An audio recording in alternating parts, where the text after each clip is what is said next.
of owning a cafe and other heroic deeds by Beware the Tistero. Chapter 89. The community grows, flourishes, thrives. Having the quivering child FaceTime him with his father, Dobby talked to him from a foot or two away, his image quite shaky thanks to the boy's quaking. Aizawa-kun, thank you so much for your help. I'm an only father and Miriko-kun's dad is in the same boat too, so with both of us working, well, just having them together clearly isn't enough to keep them happy and safe, is it? I can't believe that those boys have started throwing rocks at the windows just to get their attention. Kids these days, we can't even get in touch with their parents without the school mediating, you know? He'd spoken quite happily with the man and asked him to Google the Noraneko Cafe. At seeing Show's credentials, the photographs, and comments from loyal customers, he breathed a sigh of relief. You're welcome. I can walk them over there now, if you like. My dad can help get Togeda-kun cleaned up, and we can take care of them until either you or Togeda-san collect them later, alright? It hadn't struck him immediately that he'd said dad instead of cat-dad. It had felt right, hadn't it? That'd be great, thank you. Tamaki, Miriko-kun, text me when you get there, okay?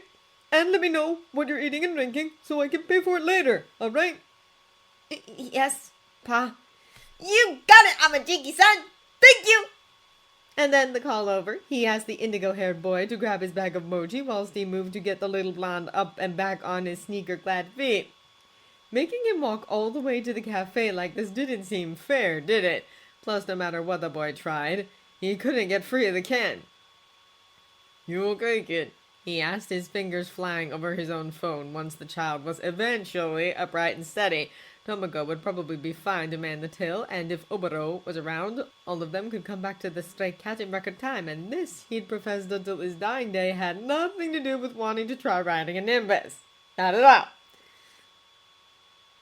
Not gonna lie, Aizawa-senpai, I've not really got stuck in anything worse than this, but I'll get through it eventually. The blue-eyed child, both of them were 9 years old, tried to laugh it off whilst the overly timid youth fidgeted next to him. These boys were definitely in need of some Noraneko-styled intervention, weren't they? Well, just hang tight for a few minutes more, okay? He smiled despite the stench of the garbage. His text message sent. More help is on the way. If Tomoko had pouted a little too much when Oboro had snapped off a salute to play transport, well, that was maybe something to keep an eye on, wasn't it? He'd texted Nomori as the tallest of the local pros flew them to where Dobby was located. She needed to give her girlfriend a joyride or two on the crotch rocket of hers, didn't she? So, are we going to talk about how you're secretly amassing an army, or not? Blinking, Shouta cocked his head at the other man, his brows rising as they drifted a good 12 feet off the ground. Huh, don't give me that innocent look, Show. The 22-year-old snickered. We all know that you're building a power base at the Noraneko. It's actually Nezu's biggest fear, you know. He's got a corkboard full of theories connected by strings and everything. Man, I tell you, the day you turn your eatery from just the country's greatest study space and into a school, it'll be all out war. You just watch. And there's no prizes for guessing who'd fund it all either, right? Yagi-senpai's bank balance wouldn't feel the pinch of such a thing, now would it? Snorting, his eyes rolling, the raven-haired man continued to search the residential area they'd sped to for his ward and the two little boys who'd been picked on, his lips quirking into a grin. I don't know what you're talking about, he mused before that grin tilting a bit. But it wouldn't do you any harm to pledge your fealty to, what do the kids call us, the League of Cafe, just to be safe, right? He chuckled, the other snickering too. Consider me pledged to King Catman, sir. He winked. Oh, there they are. Hey, Nubby-Nubs, Tomo is totally clearing your moniker off of the leaderboards, you know? He called as they made their way down, the two children bonking and the teenager huffing before jabbing his thumbs across his phone. So this is the thanks I get for buying mochi for him, huh? He muttered whilst they landed, his fond gaze appraising the older of the three before he regarded the other two. Whoa, little dude, how in the world did this happen? Carefully approaching, he waved for Oboro to stay where he was. As he crouched down to their level, his expression soft. My name is Aizawa Shouta, he said gently, which makes you Abajiki-kun, and you Togata-kun, right? Yes, sir. Ah! You know it! Oh, wow! I love your apron! Oh! What does Cat Dad mean? What? Is that your pro hero name? Chuckling, Shouta shook his head. I'm just a small business owner and a cook kid, he told him. However, my quirk can help you, alright? He added, I might get Kate to hold your hands. Yeah, sure, okay. The other blinked, his head trying to cock to one side. Great, he returned whilst carefully reaching for him. Now, when I activate my quirk, my eyes turn red and my hair gets, what did Denki call it? He asked whilst appraising his friend over his shoulder, the white-haired man watching attentively and making notes. Was that one of Izuku's quirk books? Super duper wavy, yee! Oboro responded through a chuckle that was shared by Dabi, the teen having quietly approached to stand over Tabaki, and with a little gesture of his finger, the child was soon attached like an adorable barnacle to his dress pant-covered leg. He was so proud. Oh, cool! Okay, I'm so ready! What you gonna do? Oh! Are you gonna cut me out of here with a laser vision or something? Oh, no, please don't. Mirio could get hurt. He'll be fine. He smiled at him reassuringly. My quirk is called Eraser, he told him. So, if our friend Loudcloud over here would kindly keep hold of the can, when I shut down your friend's power, he'll pop right out of there, alright? Watching as those cobalt eyes widened, Mirio's expression filled with awe whilst his smaller, still tremoring friend let out a sigh of relief. He needed to get them out of this heat, didn't he? Can do, Captain, the cloud quirk user replied happily as he tucked the small paperback book into his back pocket, his smile straining just a little as a full waft of rotting food hit him from the open top pail. Ready when you are. Nodding, he allowed his power to activate, and just as he thought, whoa, that's so cool! Thank you, Miss The child was easily pulled free, his body exiting with a metallic pop. His laughter true this time, despite the stench. What a resilient little guy. Okay then, he stated whilst the child checked himself over, his friend scampering up to him and circling like an imprinted duckling from a distance. Let's it out. Flying back to the cafe, Shouta felt his own relief cascade over him when his oldest smiled and rubbed the back of his neck. Sorry about, not coming home straight away. I didn't mean to worry you. You're one of my most precious people, he replied without preamble and a little shrug. Like it or not, I'm always going to worry about you, he added, the other chuckling and rolling his eyes at him. And not for any other reason than I love you, alright? You're a man, Nabi. You're strong, intelligent, talented, and I couldn't be more proud of you, he furthered. But if you ever feel that I'm overstepping, just let me know, alright? The teenager grunted, a blazer-clad shoulder nudging him. Only you, possibly the most considerate man in Japan, will get worried about smothering someone like me. He huffed good-naturedly. I called you Dad today, and I meant it. He admitted, his cheeks pinking a little. So it's fine if you smother a bit, Isn't that what parents are meant to do? He added, his eyes casting away to scan the buildings to the east. My mom, she wants to meet you. Tomorrow too, when you can. Placing a soothing hand on the other shoulder, the Nodanako coming into view, Shouta had to blink his eyes a few times to clear them. I'd really like that, he told him earnestly. Oh, look at you introducing your partner to your mom. That's a big step, isn't it? What? No, it isn't. Oh, don't make it sound like a big deal, you crazy nuts old guy. Landing back at the cafe, the eatery was as it should be. Already, through the 3 bay windows on this side of his home, his eyes alighting on a healthy mix of their community, some new faces getting takeout orders, and the MU students lounging under the parasols with mid-afternoon picnics outside with their MP3 players filling the air with music he was sure his Ashi would love. Oh, wow! So is this, like, a home for stray cats, too? You've got real, actual cats here? Mirio asked, his form of vibrating with excitement as he oohed and ahed at the front of his establishment, whilst Tamaki similarly perked up, even if he was now lashed onto his leg.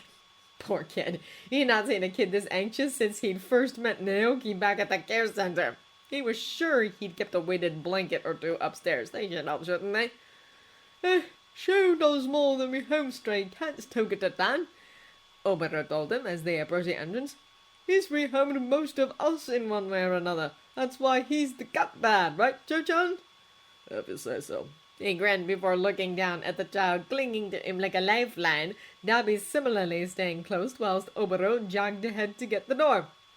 The sunny blonde, of course, was now back with them, his smile softer as he regarded his friend. Damn, it was incredibly fortunate that the odd boy had found him, wasn't it?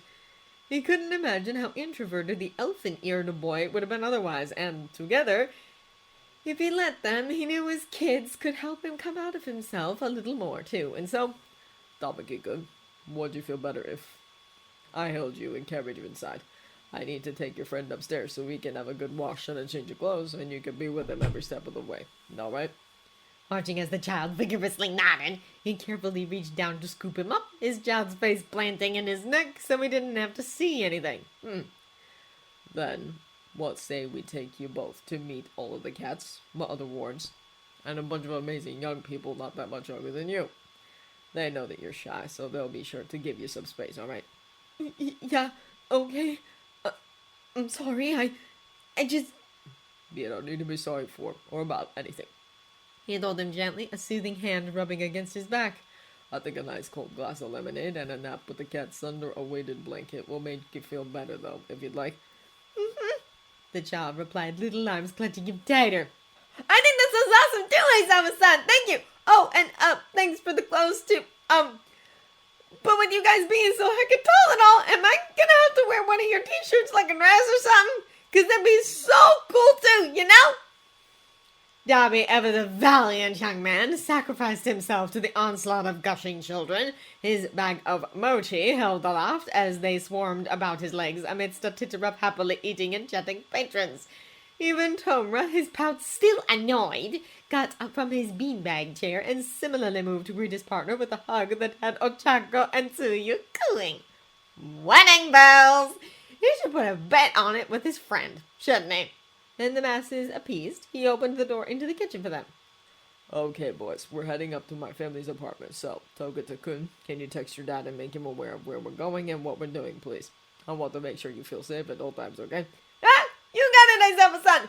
Wow, it must be amazing to live above a campfire that smells this good all the time! Well, as good as I think it does! He chuckled bashfully. I'm real grateful to get out of these clothes, you know? You should have just let him push me. You shouldn't get hurt protecting me, Muriel. Blinking, his eyes slanting to the boy he held, he hugged him a little closer and continued to rub at his back. I take it that you two have been friends for a while, he asked, his tone light. It'd be nicer still to increase your friendship base further, wouldn't it? He furthered. You're both welcome here anytime, and we have a great study space that you can make use of too. He offered as they entered the apartment proper, the little blonde diligently removing his shoes, whilst the indigo-haired child finally started to relax in the chill of his living space. Really? That'd be awesome, you know? Since my quirk came in, the kids at school just think it's funny, so I laugh about it too, you know, but, Dama-chan never laughs at me. He's so nice and, super duper smart, you know? I just wish more people would give him a chance because he is so great and his quirk is so amazing! He praised as they walked toward the first bathroom, his phone in hand. And, oh my gosh! Blinking, a chuckle leaving him while Tamaki finally raised his head. He turned to watch the boy scuttle excitedly towards the large circular frame that hosted all of the photographs his community had put together for him, its wooden form proudly displayed between the wall-mounted TV and curtained window. You know, oh my, and Sir 99! He gushed, his form jogging on the spot. Wow! And look at all of these other guys. That's Aizawa-senpai, and Namco too. Wow! You sure know what's not a super people, huh? Yes, I do. I'm incredibly lucky. He smiled. Now come on, Togata-kun.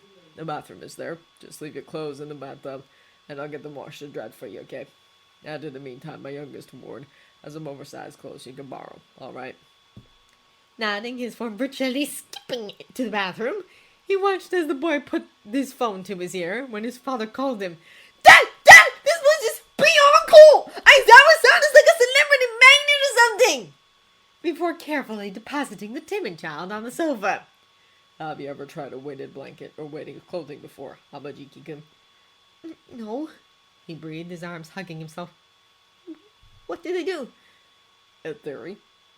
He said, his body getting up to approach the kitchenette, his eyes appraising the cabinets he mainly used for storage.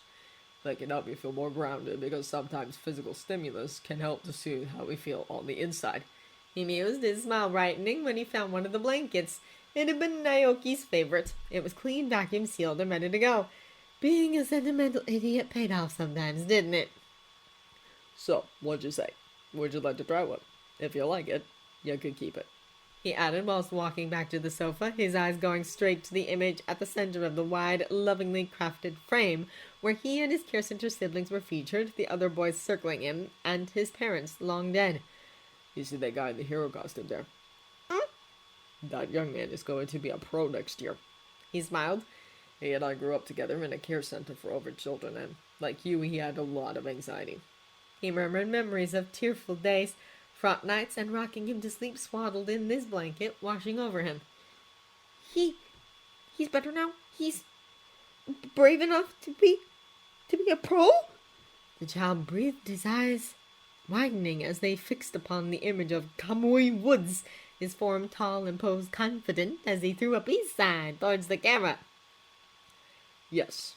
He smiled whilst handing him the blanket, which he took reverently, his hands squeezing the fleecy fabric in wonder.